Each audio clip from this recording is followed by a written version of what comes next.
Let's turn to Hong Kong, where high-profile pro-democracy figures have been arrested.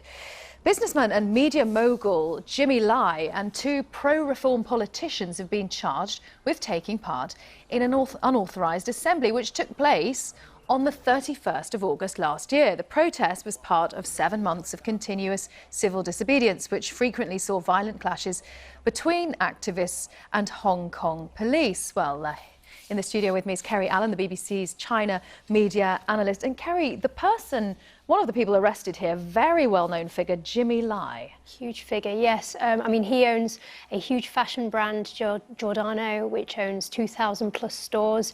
You can find them all over China, all over East Asia. But also he owns some of the most significant pro-democracy media within Hong Kong and also in Taiwan. A paper called Apple Daily in particular is very influential. And bear in mind that China has a huge grip on state media and with the protests that Jimmy Lai was involved in, Apple Daily is the one paper that's extremely critical of the government and is the one kind of go-to newspaper. So yeah, he has a lot of funding. He himself is worth over $600 million US, yeah, he's a big figure. And the timing is very interesting because this relates to the gathering that was back at the end of August last year. So many are wondering why now?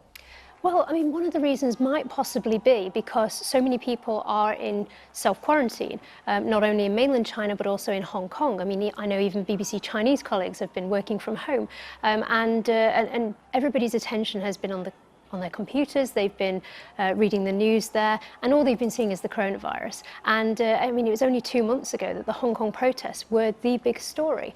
And the government does recognise that there is the possibility now of reminding people of that. And Jimmy Lai in particular, I mean, he was gaining a reputation.